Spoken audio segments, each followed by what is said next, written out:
So as this Ukraine-Biden scandal becomes more public and we're learning more and more about it, I wanted to take the time to look specifically at a lot of the defenses that are being given to Joe Biden and his son by the Democrats and the media. They're using two groups, particularly in the Ukraine, and acting like they're the only groups that aren't alleged to be corrupt, and so we should take their words from them. Those groups are the Anti-Corruption Action Center and the NABU, which was an office modeled after the FBI to investigate corruption in the Ukraine. Both of these groups, it turns out, are going to be being investigated for all sorts of crimes. For example, the Action Center is being investigated because it was created by Soros and Obama, and it was supposedly getting illegal funds, political funds that they weren't allowed to be getting. And the Obama administration actually pressured prosecutors in the Ukraine to stop investigating this group. We also know that the NABU was the group that the investigation into Joe Biden's son's company was kicked to after the prosecutor was failed. It turns out that there's all sorts of allegations that they too have broken the laws in order to help the Democrats and the Obama administration. For example, they're the group that's alleged and being investigated for improperly giving material to the Democrats about Manafort to affect the 2016 election, amongst other things. These two groups are corrupt and involved in the Obama administration, and they're the groups that are going to be used by the media who fails to give the proper details that says, these groups say nothing's going on. So let's real quick talk about the story which we're talking about with Biden right now. It's real simple. Biden was the point man in the Ukraine, and one of the things he was supposed to be doing was rooting out corruption. At the exact same time, Biden's son was working for one of the corrupt oligarchs that Biden was accusing of being corrupt. The prosecutor there had an open investigation into that alleged corruption by Hunter Biden's company, and Joe Biden knew of this investigation. Joe Biden then threatened $1 billion to be withheld from the Ukraine unless the prosecutor that happened to be the one looking into his son's company was fired. And it worked. That prosecutor was fired. Now, the defense that's being given is twofold, as I've talked about in previous video. One is that investigation was already dead and it wasn't going anywhere, so Biden did nothing wrong. I've argued, one, I'll show that that's not the case, and second, that doesn't matter. It would have been illegal for Joe Biden to actually have the specific details of the investigation into his son. And so all we know is that Biden's admitting up to 4 months prior to that he's aware that his son works for this, or his team was admitting this. He's aware that his son worked for this company, Burisma, and he's aware that that company's under investigation. We also know he was aware of who the general prosecutor was. So Biden doesn't know the details of the case. He just knows on paper, there's a case against my son's company, and this is the prosecutor in charge of it. Now, if you're Biden, why would you take any chances, regardless if you think this person's shady or not? Wouldn't you rather that investigation into your son be occurring by someone that's your friend and you can trust? And we're going to see that's exactly what ended up happening. So it doesn't matter if the investigation was really happening or not. But people keep saying, oh no, that investigation closed in 2015. There was no investigation into Burisma. Even the Anti-Corruption Action Center and the NABU that are going to be the ones defending Joe Biden in the Ukraine admit that that investigation was still ongoing. Let me read you a little piece from this article, which we'll get back to later. In total, there were 4 criminal proceedings related to Burisma and Zlochevsky's office at the time, 2 of which were watered down by the PGO, and 2 are still investigated by the NABU. So there were 4 ongoing investigations, 2 which this group that's defending Biden said 2 of them were being kind of shunted by the prosecutors, but the other 2 were ongoing and are still ongoing to this day because they got kicked to the NABU. So we can see that claim that people are making, well, the case was closed anyways, is not true. And second, the second defense is, well, a bunch of other people said that this people was corrupt, that this prosecutor Shokin was corrupt, therefore he deserved to be fired. But that's going to be irrelevant. A bunch of people said that James Comey was corrupt, Democrats, Republicans, and they said that he should be fired. In fact, Rod Rosenstein specifically wrote a letter saying that James Comey should be fired. But despite that, when Trump fired Comey, even though Comey was publicly saying he wasn't investigating Donald Trump, that was cause for a 2-year special counsel investigation. Yet when Biden forced the firing using $1 billion of U.S. tax money of the prosecutor looking into his son, no investigation whatsoever happens. How can you justify that? Now, let's go and see exactly what we're talking about with these groups. So let's start with the NABU. Most of these articles are going to be from John Solomon, who's done great work on this, and I'll link them all so you can see for yourselves. But we're going to start right here. Most of the general prosecutor's investigative work on Burisma focused on 3 separate cases, and most stopped abruptly once Shokin, the supposed corrupt prosecutor, was fired. The most prominent of the Burisma cases was transferred to a different Ukrainian agency, closely aligned with the U.S. Embassy in Kiev. In other words, closely aligned with the Obama administration, known as the National Anti-Corruption Bureau of Ukraine, NABU, according to the case file. The NABU closed that case, and a second case involving alleged improper money transfers in London was dropped when Ukrainian officials failed to file the necessary documents by the required deadline. Now remember, the allegations are, and we'll get to specifically, that Biden and all these Westerners wanted Shokin fired because he was corrupt, because he wasn't looking into corruption, particularly this oligarch named Zlochevsky. Zlochevsky happens to be the one who owns the company that Joe Biden's son works for. So we're really to believe that Biden was like, this man should be fired because he's not investigating my son thoroughly enough. That doesn't even make sense. But that's what they would have us believe. And it's just coincidence that then the agency that it got kicked to never did anything to punish Zlochevsky or Joe Biden's son, stopped the investigation, and we now know that we have Ukrainian prosecutors such as Litsenko saying that he sees evidence that Biden was, and we even have U.S. evidence that shows this, that Hunter Biden was receiving up to $50,000 a month, and that money was never investigated from this corrupt oligarch's company. So it was buried. The investigation was effectively buried. It supposedly was going to this non-corrupt group, and they would get to the bottom of it. And it just so happened that nothing came of it. So let's see a little about the NABU, where this case into Joe Biden's son was kicked to. This is where we already have allegations that they were close to the Obama administration. So let's see what else we have. The fresh statement comes several months after Ukrainian court ruled that the country's National Anti-Corruption Bureau, the NABU, closely aligned with the U.S. Embassy in Kiev, and a parliamentarian named Sergei Lyshenko wrongfully interfered in the 2016 American election by releasing documents related to Manafort. The acknowledgement by Kiev's embassy, plus newly released testimony, suggests Ukraine's efforts to influence the U.S. election had some intersections in Washington as well. Nellie Orr, wife of the senior U.S. Justice Department official Bruce Orr, acknowledged in congressional testimony that while working for the Clinton-hired research firm Fusion GPS, she researched Trump and Manafort's ties to Russia and learned that Lyshenko, the Ukrainian lawmaker, was providing dirt to Fusion. Now, isn't that odd? These Ukrainian officials in this group, the NABU, they're actually being investigated in the Ukraine right now because they were improperly working with the Obama administration to try to influence the 2016 election. Not only that, part of these people were actually working with Fusion GPS and the Steele dossier to smear Trump for that very thing, improperly working with a foreign country to steal the election. So this is the group. It just so happens that the investigation into Joe Biden's son got kicked to the exact agency in the Ukraine that's under investigation for illegally trying to help the Democrats win the 2016 election. Isn't that odd? It just so happens that's the group it went. Oh, it went to the group that's the allies of the Obama administration and Biden. But we're to believe that that was an up-and-up investigation, and we shouldn't raise any eyebrows with that. Let's go to the next Solomon article.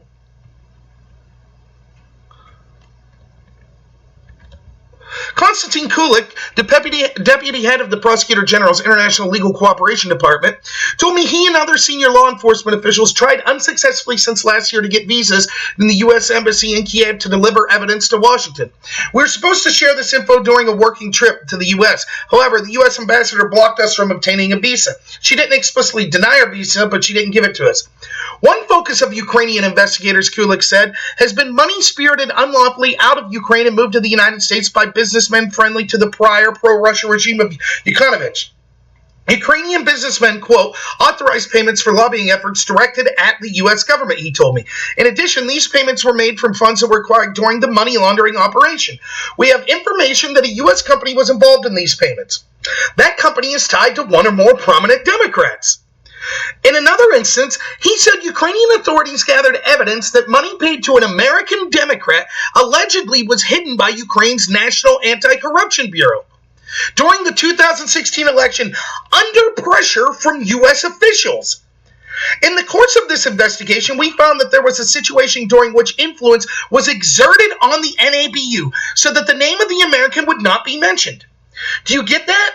So we're to believe on one hand the NABU actually did investigate Hunter Biden and the corrupt oligarch that was paying him, that owned the company. But on the other hand, the NABU is under investigation because they were listening to U.S. officials exert pressure on them to not release the name of an American Democrat that was receiving illegal monies.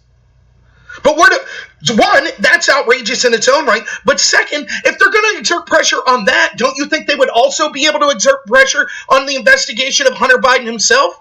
In fact, that could be the situation they're talking about here. So again, we now know that Joe Biden extorted the Ukraine by threatening to withhold $1 billion U.S. tax dollars unless they fired the prosecutor that was looking into his son.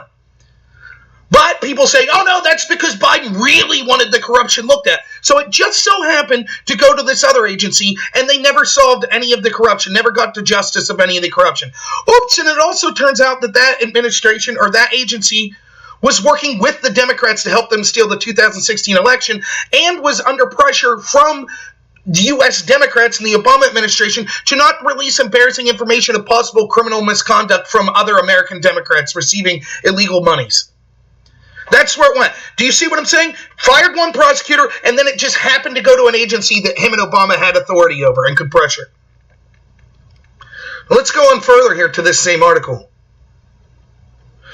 Ukrainian officials say they don't want to hand the evidence to FBI agents working in the Ukraine because they believe the Bureau has a close relationship with the NABU and the U.S. Embassy. Now listen to this quote. It is no secret in Ukrainian political circles that the NABU was created with American help and tried to exert influence during the U.S. presidential election, Kulik told me. So, Biden and the Obama administration threatened $1 billion to get a prosecutor fired that's looking into Biden's son. We don't know how well he was looking into it. Neither does Biden. No one knows exactly what was going on from the American perspective. We have that prosecutor says he was looking into it. Others say he wasn't. But if you're Biden and you get that guy fired and you know the investigation's going to a group that you and the Obama administration helped create and that's helping you win the 2016 election, isn't that better for you? Yet still, the media and the Democrats are defending this. Let's go a little further down. Kulik confirmed Ukraine is investigating the alleged incident. We have evidence and witness stating that Joe Biden applied pressure on Ukrainian law enforcement to stop the investigation. Now, all of this evidence is out there. That's someone who's not been accused of corruption, to my knowledge, in the Ukraine, who's in a prosecutor's office that says we have evidence that Joe Biden exerted pressure in an unethical way to stop the investigation into his son. We have evidence that the agency that then it was kicked to was a Biden-Obama sympathetic, it was partially created by them, group that was helping them illegally in the 2016 election. But that's all a coincidence. Now, what are the answers to all this? I told you we'd get to a second group, the Anti-Corruption Action Center. All of this is being written off or ignored, and instead we're just told, no, all these Ukrainians must be corrupt that think something like that. So listen to these Ukrainians that we're going to cite. They're the real anti-corruption specialists. So here's The Intercept in an article that they title, "A Republican Conspiracy Theory About Biden and Ukraine Scandal Has Gone Mainstream, But It's Not True." Let's see who they cite. In an interview with The Intercept, Daria Kaluniak, an American-educated lawyer who founded Ukraine's Anti-Corruption Action Center, expressed frustration that two recent front-page stories in the New York Times on how the conspiracy theories being used to attack Biden failed to properly debunk the accusations. So, someone from this group called the Anti-Corruption Action Center, right? But what this article is not going to tell you is that the Anti-Corruption Action Center was being investigated by the Ukraine and was forced to stop that investigation by Obama officials because the Obama administration and George Soros partially funded this organization. So they didn't want to investigate it. What were they being investigated for? Improperly getting donations from foreign groups. This group was out there advocating for Soros-Obama type policies and advocating against the interests of the Republican Party and Trump. Now, this article, Kaluniak saying, no, Shokin, the guy that was fired, the Biden demand be fired, he was like super guilty And so he needed to go. Everyone thought that. But that doesn't address the fact that it's still a conflict of interest that Biden was the one that fired her. And it doesn't address the fact that she has a skin in the game as well. Where her and her organization were actually under investigation, and that investigation was dropped thanks to the help of Obama and Biden's administration. Now let's talk about specifically why she thinks Shokin was corrupt. Among the prominent cases of official corruption Shokin had failed to pursue against Yanukovych's Environment and Natural Resources Minister, Zlochevsky, who had overseen all of this, including a gas company called Burisma. That gas company appointed Hunter Biden on its board in 2014. Shokin was fired because he failed in investigations of corruption and economic crimes of Yanukovych and his close associates, including Zlochevsky. By getting Shokin removed, Biden made it more rather than less likely the oligarch who employed his son would be subject to prosecution for corruption. That is insane. That's how unethical this piece is. So by getting the prosecutor that was looking into his son fired, now there's really a chance that his son would be looked at. But it just so happened to go to the NABU that was partially funded, that is claimed is under investigation for helping Obama and Biden's administration try to steal the 2016 election. That was also involved with burying investigations into this very group. So again, I'll show you the Anti-Corruption Action Center. It's cyclical. They use these same people. Well, the NABU and the Anti-Corruption Action Center, both of which we know have ties to the Obama administration, they both buttress each other. So here we see the Anti-Corruption Action Center defending the NABU, and this was the article I showed you before. Again, who's the author of this? Well, it's the very same woman, Darya Kaluniak, who was cited in the Intercept article. Now, one of my big pet peeves is I'll go through all these sources and talk specifically about why an article doesn't necessarily debunk what I'm saying. And other people will just say, oh, here, the Intercept says you're wrong, so that's it. But they don't look at the actual who's being investigated, who's being cited in this article. What exactly are they saying?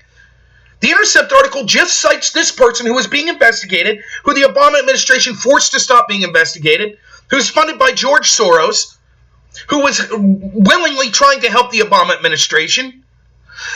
And we're supposed to take our word. Oh, trust us, everything's on the up and up. That's absurd. Let's look specifically at what was going on with the Anti-Corruption Action Center. Another John Solomon article. While the 2016 presidential race was raging in America, Ukrainian prosecutors ran into some unexpectedly strong headwinds as they pursued an investigation into the Anti-Corruption Action Center.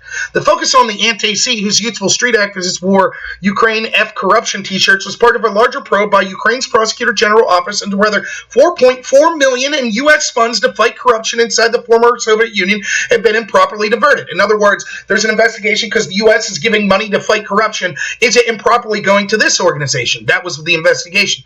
The prosecutors would soon learn the resistance they faced was blowing from the U.S. Embassy in Kiev, where the Obama administration took the rare step of trying to press the Ukrainian government to back up its investigation of both the U.S. aid and of the group.